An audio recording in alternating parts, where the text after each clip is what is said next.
Hello everyone, Chef Eric here and welcome back to my channel, and today we're going to be making a delicious chicken curry with a little bit of an Indian flair to it. And if you might notice, today we are not in my kitchen. Today we are in the beautiful Pneumatic Appliances showroom on Mombasa Road, and they've ever so kindly invited us here today so that we can shoot this amazing recipe. So let's get started. So I'm gonna start by marinating our chicken, and for this recipe personally I'm using drumsticks, but you could use any part of the chicken that you'd like. You could even do a whole chicken curry, which I feel like would be really amazing. So that you wanna start by cutting some slits into the chicken on both sides, just halfway through. Just close a little bit close to the bone so that marinade can seep deep inside the chicken.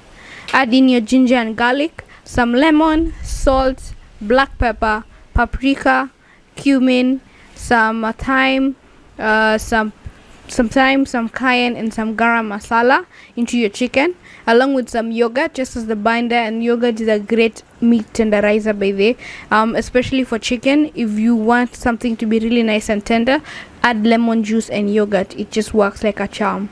Give everything a really good mix and let it sit in the fridge for 2 hours or up to overnight, your choice.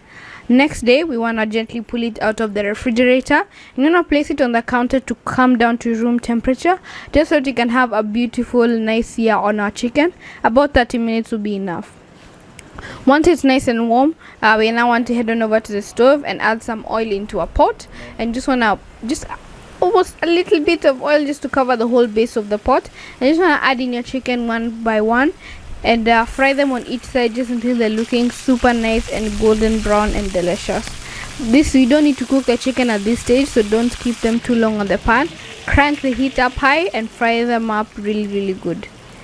Once your chicken is nice and ready, set it aside, and now we can start to work on our stew / curry.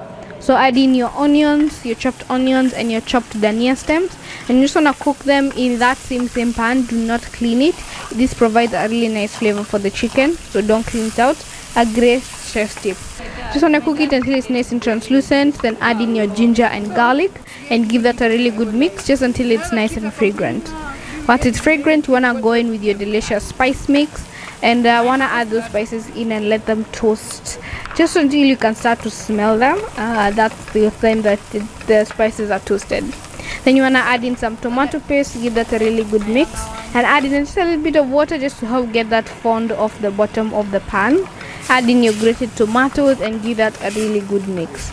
Season with some salt, and you'll notice that as you keep mixing and those tomatoes are getting to the pan, some of that black stuff at the bottom of the pan will start to come off, and mix in with the curry and give it a darker color.